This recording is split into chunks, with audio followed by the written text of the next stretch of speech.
আচ্ছা, আজকে আমরা অঙ্কের ক্লাস 6-এর সময়ের পরীক্ষার প্রস্তুতির জন্য কয়েকটা বিষয় আলোচনা করব। সবার প্রথমে আমরা আলোচনা করব সময়ের যোগ, সময়ের বিয়োগ, সময়ের গুণ, সময়ের ভাগ এবং সালের অঙ্কের বার নির্ণয়। ঠিক আছে, তাহলে সবার প্রথমে আমরা চলে আসি সময়ের যোগে। আচ্ছা, প্রথমে চলে আসি সময়ের যোগে। কি করব? একটা অঙ্ক আমরা টুকে নিই, যেমন ঘন্টা, মিনিট, সেকেন্ড। তোমাদের 7-এর দাগের এর যে অঙ্কটা আছে আমরা সেই অঙ্কটা করছি। আচ্ছা, 8 ঘন্টা 32 মিনিট 41 সেকেন্ড, 18 ঘন্টা 42 মিনিট 23 সেকেন্ড। সবার প্রথমে আমরা নর্মাল যেভাবে যোগ করে সেইভাবে যোগ করব। কিরকম ভাবে নর্মাল যোগ করে? 3 এ 1 4 5 6। ওকে, এটা যোগ করব। আর 18 যোগ করলে কথা সবাই বলো, কি ব্যাপার? কথা হচ্ছে না কেন? 18 যোগ করলে কথা হবে 26। ওকে, তাহলে 26 বসালাম। যেমন থাকবে সেরকম আগে করে দেবো। তারপর দেখবে যেখান থেকে তোমাদের হিসাবটা যেখান থেকে শুরুটি হবে সেটা একটু ভালো করে দেখবে। আমাদের এখানে কত সেকেন্ড হয়েছে? 64 সেকেন্ড।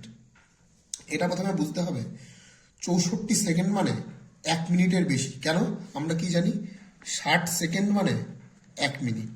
কিন্তু এখানে কি হচ্ছে? 64 মানে 60-এর থেকে বেশি হয়ে গেছে। তার জন্য এটাকে আমরা কি করব? 64-কে 60 দিয়ে ভাগ করব। তাহলে 60 দিয়ে যদি আমরা ভাগ করি তাহলে আমার ভাগশেষ কত পড়ে থাকবে? 4। এই ভাগ করার পর যেটা তৈরি হবে এটা হলো মিনিট, এটা হলো সেকেন্ড। কেন? সেকেন্ডকে 60 দিয়ে ভাগ করলে যেটা পাই আমরা, ভাগফলে পাই আমরা মিনিট, আর ভাগশেষে পাই আমরা সেকেন্ড। সেরকম হবে তাহলে এখানে তাহলে কি হলো? 4 সেকেন্ড। নিচে কত লিখবো? 4 সেকেন্ড। আর এখান থেকে আমরা কত মিনিট পেয়ে গেলাম? 1 মিনিট পেয়ে গেলাম। এই 1 মিনিটটা কোথায় যোগ হবে? এই 74-এর সাথে আবার যোগ হবে। দেখো তাহলে কত মিনিট হয়ে গেল? এটা 75 মিনিট। এই 75 মিনিটও রাখা যাবে না। তার কারণ কি? আমরা আবার জানি যে 60 মিনিটে 1 ঘন্টা। তার মানে 75 মিনিট মানে অলরেডি এটা 1 ঘন্টার বেশি হয়ে গেছে। তার জন্য এটাকে আমাদের কি করতে হবে? আবার 60 দিয়ে ভাগ করতে হবে। আচ্ছা, 60 দিয়ে ভাগ করি। 60 একে 60। আচ্ছা, করলে আমার কি বেরোলো? 1 ঘন্টা 25 মিনিট। সরি, এখানে একটু ভুল বললাম, 25 নয় 15 মিনিট। তাহলে কি বেরোলো আমাদের? 1 ঘন্টা 15 মিনিট। এইবার তাহলে এই 1 ঘন্টাটি আমরা আবার কি করব? এর সাথে যোগ করে দেবো। কি হলো আমাদের? 27 ঘন্টা। আর এই 15 মিনিটটা আমরা কোথায় রাখবো? এখানে রাখবো। তাহলে আমাদের শেষমেশ উত্তর কত দাঁড়ালো? 27 ঘন্টা 15 মিনিট 4 সেকেন্ড। আচ্ছা, এবার আমরা আবার কি দেখব? আমরা একটি বিয়োগ দেখব। আচ্ছা, আমরা এটা 8-এর দাগের বিয়ের বিয়োগটা দেখছি, একটু দেখবে। আবার আমরা অঙ্কটা সাজিয়ে নিই। ঘন্টা, মিনিট, সেকেন্ড। দেখবে এখানে কত আছে? 6 ঘন্টা 42 মিনিট 2 সেকেন্ড। আর নিচে কত আছে? বিয়োগ করতে কত বলেছে? 2 ঘন্টা 55 মিনিট 42 সেকেন্ড। এটাকে বলেছে বিয়োগ করতে। ভালো করে খেয়াল করবে জিনিসটা আমরা কি করছি। এখানে আছে বড়, উপরে আছে ছোট, বিয়োগ করা সম্ভব নয়। তার জন্য সবার প্রথমে আমাদের এখানে কি আছে জিনিসটা একটু খেয়াল করো। 42 মিনিট। এই 42 মিনিট থেকে 1 মিনিট আমরা এখানে ধার করে আনবো। ভালো করে বুঝবে, কিন্তু প্রতিটা স্টেপ দেখবে। আমরা যদি এখান থেকে যদি 1 মিনিট ধার করে আনি, আমরা জানি 1 মিনিট মানে 60 সেকেন্ড। সেই 60 সেকেন্ডটা কিন্তু আমরা আবার কি করবো? যেহেতু আমি 1 মিনিট ধার করে আনলাম, অর্থাৎ 1 মিনিট অর্থাৎ 60 সেকেন্ড আমরা ধার করে এনেছি, সেই 60টা আমি এর সাথে যোগ করে দেবো। তাহলে আমার কত সেকেন্ড হয়ে গেল? 62 সেকেন্ড। সেই 62 সেকেন্ডটা থেকে আমি কি করবো? 42টা বিয়োগ করে দেবো। দিলে আমার কত সেকেন্ড দাঁড়ালো? 20 সেকেন্ড দাঁড়ালো। সেই 20 সেকেন্ডটাকে আমি এইখানে লিখবো। এবার 20 সেকেন্ড। দেখো এইবার আমি এখান থেকে 1 মিনিট ধার করে নেওয়ার জন্য আমার এই 42টা কমে গিয়ে কি হবে? 41 মিনিট হয়ে যাবে। এইবার খেয়াল করো, আমার আছে 41 মিনিট, এখানে আছে 55 মিনিট। আবার এটা বড়, এটা ছোট। তার জন্য কি করছি আমরা? আবার 1 ঘন্টা এখান থেকে ধার করে আনছি। এবার আমরা আবার কি জানি? 1 ঘন্টা মানে কি? 1 ঘন্টা মানে 60 মিনিট। এখান থেকে ধার করে আনা 60 মিনিট, আর তোমার কাছে ছিল 41 মিনিট। সুতরাং সেটা এবার কি হবে? সেটা এবার হবে হচ্ছে 60-এর সাথে আমি 41 যোগ করব, 60-এর সাথে আমার 41 যোগ করলে কি হবে 101, 101-এর থেকে আমি কি করবো এবার 55 বিয়োগ করে দেবো। আচ্ছা 101-এর থেকে আমার 55 বিয়োগ করলে কত হচ্ছে 46। আগে এই ক্যালকুলেশনটা ভুলের জন্য একটুখানি সমস্যা হয়েছে, সেই 46টা আমি এখানে বসালাম। এবার দেখছো 5 ঘন্টার থেকে 6 ঘন্টার থেকে আমি যদি 1 ঘন্টা এখানে আগে দিয়ে দিয়েছিলাম, সুতরাং এবার 6 ঘন্টার জায়গায় তোমার আছে কত 5 ঘন্টা। 5 ঘন্টার থেকে 2 ঘন্টা বাদ দিলে কত হচ্ছে 3 ঘন্টা। সুতরাং তোমার উত্তরটা কি 3 ঘন্টা 46 মিনিট 20 সেকেন্ড। ওকে, এরপরে তাহলে আমরা একটা কি করছি, একটা আমরা গুণ করছি। আচ্ছা আমরা এই গুণটা করব হচ্ছে পেজ নম্বর, আমরা এই গুণটা করব পেজ নম্বর 223 পেজের, পেজ নম্বর 223 পেজের 3-এর দাগের বিয়েরটা, 3-এর দাগের বিয়ের গুণটা করব। কনসেপ্ট কিন্তু অবশ্যই সব জায়গায় সেম হবে। ওকে, যেমন এখানে কি বলেছে 7 ঘন্টা 13 মিনিটকে 12 দিয়ে গুণ করতে বলেছে। আচ্ছা চলো আমরা সেই গুণটা তাহলে করি। আমরা কি লিখবো প্রথমে 7 ঘন্টা 13 মিনিট 12 দিয়ে গুণ করতে হবে। ওকে, আচ্ছা চলো তুমি এখানেও গুণ করতে পারো, সাইডেও গুণ করে নিতে পারো। চলো আমরা এখানে একটু আমরা কি করব, সাইডে গুণ করে ডাইরেক্ট এখানে বসাবো। গুণ করি 3 দুগুণী 6, 2 একে 2 করলে কত 3 একে 3 1, তাহলে আমার কত হলো 156 মিনিট। কোনো সমস্যা নেই, যেটা বেরিয়েছে সেটাই তুমি এখানে লিখবে 156 মিনিট। আর 7 দিয়ে 12কে গুণ করলে কত হয় বলো সবাই,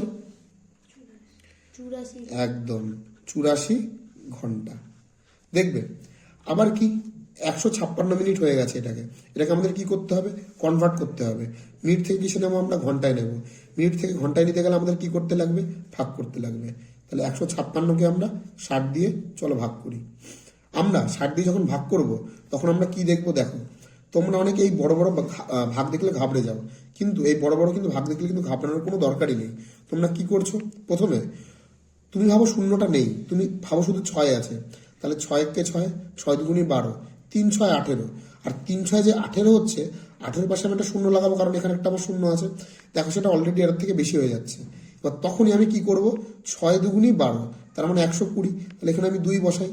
তাহলে এখানে কত হলো আমার 6 দুগুণী 12 আর শূন্যের জন্য একটা শূন্য, তাহলে এটা হয়ে গেল 2। আর নিচে আমাদের অবশেষ কত থাকে দেখে নিই, এটা 6 আর এটা বাদ দিলে কত হবে 3। তার মানে এটা ছিল হচ্ছে আমার মিনিট। ভালো করে খেয়াল করো 156 মিনিট 60 দিয়ে ভাগ করেছি, মিনিটকে 60 দিয়ে ভাগ করলে কি হবে ভাগশেষ হবে ঘন্টা, আর ভাগফল হবে ঘন্টা এবং ভাগশেষ হবে কি মিনিট। সুতরাং 156 মানে 2 ঘন্টা 36 মিনিট। সেই 2 ঘন্টা 36 মিনিটটাকে আমি এখানে নিয়ে যাব, সেই 36 মিনিটটা তাহলে এখানে হবে 36 মিনিট। আর এখানের থেকে যে 2 ঘন্টা ছিল সেই 2 ঘন্টা কোথায় চলে গেল, এখানে গিয়ে অ্যাড হয়ে যাবে। তার মানে কি 86 ঘন্টা 36 মিনিট। তাহলে উত্তরটা আমরা সুন্দরভাবে লিখে দিই 86 ঘন্টা 36 মিনিট। আচ্ছা তাহলে এবার আমরা আবার ভাগ করব। কোন ভাগটা করব, ওই পেজেরই অর্থাৎ 223 পেজেরই 3-এর দাগের এর অঙ্কটা করবো। এটা তোমাদের 6-এর জন্য ভেরি ভেরি ইম্পর্টেন্ট একটি অঙ্ক। আচ্ছা তার অঙ্কটাতে আমাদের কি বলেছে, অঙ্কটাতে আমাদের বলেছে হচ্ছে 6 ঘন্টা 18 সেকেন্ডকে 9 দিয়ে ভাগ করতে। আচ্ছা যেমন আমরা ভাগ করি সেরকমই আমরা প্রথমে ভাগ করব 6 ঘন্টা 18 সেকেন্ড। ঘাবড়ানোর কিচ্ছু নেই, এটাকে কত দিয়ে ভাগ করবো 9 দিয়ে। দেখো এখানে আছে 9, এখানে আছে 6, তার মানে ছোট, তাহলে ঘন্টাতে রাখলে হবে না, সেটাকে আমি কিসে নিয়ে যাব মিনিটে নিয়ে যাব। চলো মিনিটে নিয়ে যাই। ঘন্টাকে মিনিটে নিয়ে যেতে গেলে কত দিয়ে গুণ করতে হয় 60 দিয়ে গুণ করতে হয়। অর্থাৎ 6 × 60 করলে আমার কত দাঁড়াচ্ছে 360 মিনিট।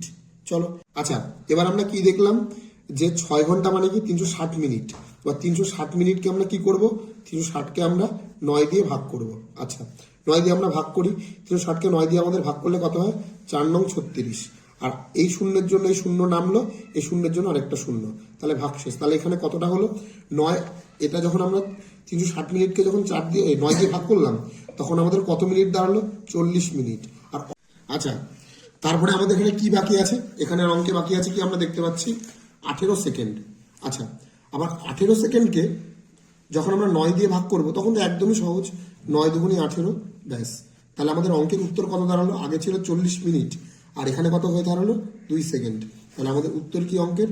40 minute 2 second. ওকে, এবার আমরা ভিডিও শেষে কি দেখব? সময়ের অঙ্কের আমরা এবার সালের অঙ্কগুলো এবার একবার দেখব। আচ্ছা, আমাদের পেজ নম্বর 226 নম্বর পেজের আমরা প্রথমে শুরু করি হচ্ছে 2 নম্বর অঙ্কটা দিয়ে। আচ্ছা, এখানে 2 নম্বর অঙ্কটাতে কি বলছে? 1/2/2012, 1/2/2012 সালের এই বারটা ছিল হচ্ছে বুধবার। আচ্ছা, তবে 1/3/2012 সাল কি বার হবে? দেখবে খুব ভালো করে জিনিসটা একবার খেয়াল করবে। 2 মানে এই এই জায়গাটাকে আমি কিন্তু তোমাদের একটুখানি লক্ষ্য রাখতে বলছি। 2 মানে এটা হচ্ছে ফেব্রুয়ারি মাস। কি মাস? ফেব্রুয়ারি মাস। আর আমরা প্রত্যেকে জানি 2012, প্রথমে তোমাকে দেখতে হবে 2012 লিপিয়ার কি লিপিয়ার নয়। এবার এখানে একটা ছোট্ট কথা বলে রাখি, কোনো সাল লিপিয়ার কি না সেটা বোঝার জন্য তাকে, যদি নর্মাল সাল হয় তাকে ভাগ করতে হয় 4 দিয়ে, আর সেটা যদি এরকম শতকের সাল হয়, শতকের সাল মানে কাকে বলে? যেমন ধরো 2000, যেমন ধরো 2100 বা 1900, এই ধরনের সালগুলো যদি হয় তখন তাকে ভাগ করতে হয় 400 দিয়ে। সেরকমভাবে 2012কে যদি আমরা 4 দিয়ে ভাগ করি, বা পুরো সালটাকে ভাগ করার দরকার পড়ে না, শেষ দুটো সংখ্যাকে যদি আমরা 4 দিয়ে ভাগ করি, তবে যদি আমাদের ভাগশেষ মেলে, তবে আমরা সেটাকে কি বলবো? সেটাকে আমরা লিপিয়ার বলতে পারবো। সেরকম 2012 এই 12টাকে যেমন 4 দিয়ে ভাগ করলে যেমন আমাদের উত্তর মিলল, সেরকম হবে তাহলে 2012 সাল আমাদের কি হবে? লিপিয়ার হবে। এবার চলে আসবে প্রশ্নে। 2012 সাল আমাকে যখন বলছে 2012 সাল আমাদের লিপিয়ার, 2012 সালের ফেব্রুয়ারি মাসটি কি হবে? আমরা কি জানি লিপিয়ারে ফেব্রুয়ারি মাসে তাহলে কত দিনের হয়? 29 দিনের হয়, তাই তো? আর 29 দিনের জন্য যদি হয় তাহলে প্রথম একই ফেব্রুয়ারি থেকে তার পরের মাস মানে মার্চ মাস অব্দি, তাহলে আমাদের কি দাঁড়াবে? আমাদের এই জিনিসটা 29 দিন হবে। এবার দেখবে আমরা 29টাকে 7 দিয়ে ভাগ করব। আচ্ছা, যদি 7 দিয়ে যদি ভাগ করি তাহলে আমাদের কত হবে? 4 7 28। আমার ভাগশেষ কত থাকলো? 1। তাহলে কিন্তু এইবার তাহলে একদিন আমাদের একটা বিজোড় সংখ্যা থাকছে। তার মানে আমার অঙ্কে উপরে কত দেওয়া ছিল? যে 1/2/2012 বুধবার। তাহলে আর এখানে অবশিষ্ট কত আছে? 1। তার মানে আমাদের কি করতে হবে? বুধবারের সাথে 1 যোগ করতে হবে, অর্থাৎ কি বার হবে আমাদের? বৃহস্পতিবার। তখন কিন্তু আমাদের হয়ে যাবে। আচ্ছা, তারপরের কোশ্চেনে কি ছিল? 1/4/2012, জায়গাটা কিন্তু ভালো করে কিন্তু বোঝার বিষয় আছে। দেখবে 1/3/2012 এটা তোমার কি বার হয়েছে? এটা তোমার হয়েছে কিন্তু বৃহস্পতিবার। এইবার তাহলে চলে আসো তোমার এই প্রশ্নে, যে 1/4/2012 কত? আচ্ছা, 4 তার মানে কি? জানুয়ারি, ফেব্রুয়ারি, মার্চ, এপ্রিল। তার মানে তোমার এখানে একটুখানি খেয়াল করবে কিন্তু, এবার এটা কিন্তু বোঝার খুব ভালো কিন্তু বিষয় আছে। সেটা হচ্ছে, এটা কিন্তু বোঝার কিন্তু খুব ভালো একটি বিষয় আছে। দেখো, এটা ছিল হচ্ছে আমার ফেব্রুয়ারি মাস থেকে মার্চ মাসের হিসাব, এটা হচ্ছে আমার মার্চ মাস থেকে এপ্রিল মাসের হিসাব। মানে কি? আমি আগে কি হিসাব করলাম? ফেব্রুয়ারি থেকে মার্চে গেছি। ফেব্রুয়ারি থেকে মার্চের মাঝখানে আমার কতদিন ছিল? 29 দিন। এবার আমি কত যাব? মার্চ থেকে এপ্রিল। আমরা কি জানি? জানুয়ারি মাস হয় 31 দিনে সাধারণত, ফেব্রুয়ারি মাস হয় 28, যেহেতু এটা 2012 তার জন্য এটার জন্য 29। মার্চ থেকে এপ্রিল, এই মার্চ মাস আমার কত দিনের হয়? 31 দিনের। আচ্ছা, তাহলে 1/3/2012 থেকে আমাদের 1/4/2012 এর মাঝখানে আমাদের কতদিন আছে? এর মাঝখানে আছে কিন্তু আমাদের 31 দিন। এইবার ভালো করে খেয়াল করবে, 31 দিন আছে, অর্থাৎ আবার সেম 31কে আমি 7 দিয়ে ভাগ করব। 31কে আমি যখনই 7 দিয়ে ভাগ করব তখন আমার কি দাঁড়াবে? 4 7 28। তার আমার ভাগশেষ কত দাঁড়ালো? 3। তাহলে আগের মাসের শেষ দিন কি ছিল? বৃহস্পতিবার। এই বৃহস্পতিবার দিনের সাথে আমি আবার কি অ্যাড করব? 3 অ্যাড করব। তাহলে 3 অ্যাড করলে কি হয়? বৃহস্পতি, শুক্র, শনি এবং রবি। তাহলে আমার উত্তর তাহলে কতবার দাঁড়ালো? রবিবার। সুতরাং 1/4/2012 আমার কি বার দাঁড়াবে? রবিবার দাঁড়াবে। তারপরে কত বলেছে? 1/5/2012 আমার কত তারিখ? আমাদের কিন্তু খেয়াল রাখতে হবে, আগের পৃষ্ঠা আমরা দেখেছি যে 1/4/2012 আমাদের কি বার ছিল? রবিবার ছিল। এই জায়গায় তোমাদের হিসাবটা আমি কিন্তু আরেকবার দেখাচ্ছি, কিন্তু ভালো করে বুঝবে। জানুয়ারি, খাতা অসুবিধা হলে লিখে নেবে, ফেব্রুয়ারি, মার্চ, এপ্রিল, এবং মে। এই মে এসছে হচ্ছে আমাদের 5 নম্বর মাস। খেয়াল করবে জিনিসটা, জানুয়ারি মাস আমাদের সাধারণত 31 তারিখ, 2012 বলে ফেব্রুয়ারি মাস 29 তারিখ, মার্চ মাস 31 তারিখ, এপ্রিল মাস 30 তারিখ। এবার দেখবে 5 নম্বর মাসে গেছে, তার মানে কি এপ্রিল থেকে মেতে গেছে, তাহলে এপ্রিল থেকে মেতে যাওয়া মানে কতদিন? 30 দিন। আচ্ছা, এখানে ছিল কি বার? রবিবার। তাহলে 30 দিয়ে আমি আবার কি করব? 7 ভাগ করব, 4 7 28। তাহলে আমার ভাগশেষ কত থাকলো? 2। অর্থাৎ এখানে এটা ছিল আমার শেষ মাসের, ওটা ছিল রবিবার। তাহলে এবার আমরা কি করব? রবির সাথে 2 আমি যোগ করব, রবি সোম মঙ্গল। তাহলে উত্তর আমার কি বার দাঁড়াবে? মঙ্গলবার।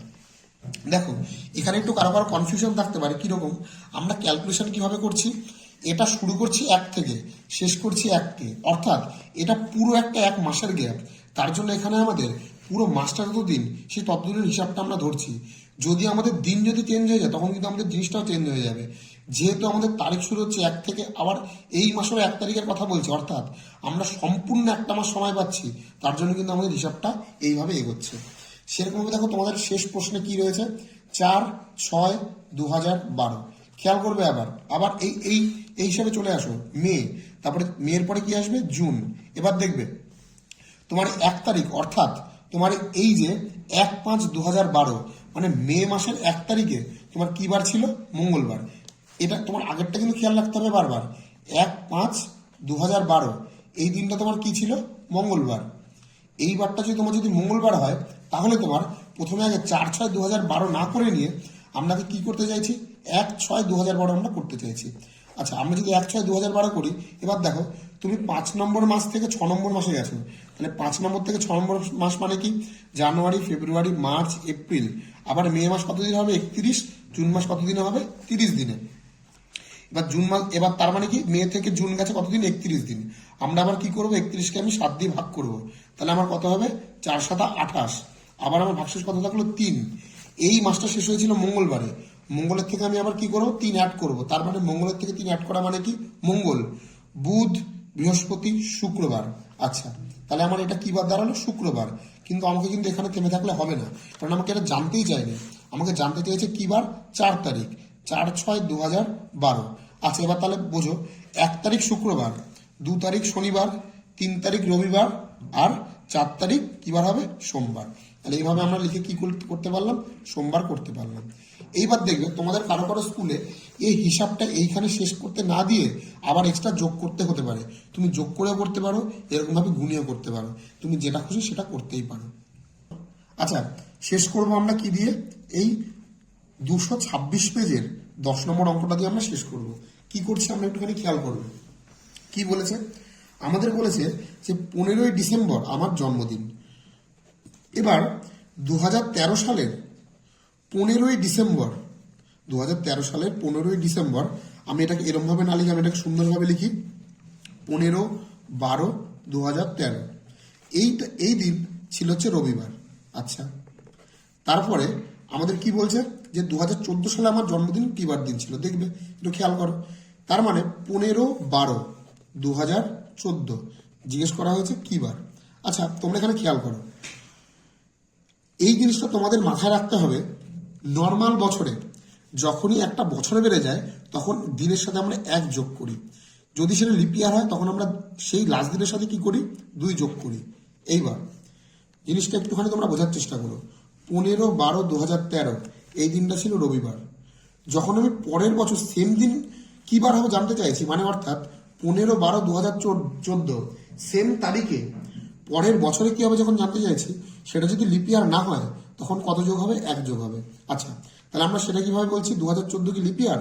দেখো লাস্টে আছে 14, 14কে যদি আমি 4 দিয়ে ভাগ করি, 3 4 12, তাহলে ভাগশেষ থাকছে, তার মানে কি এটা লিপিয়ার নয়।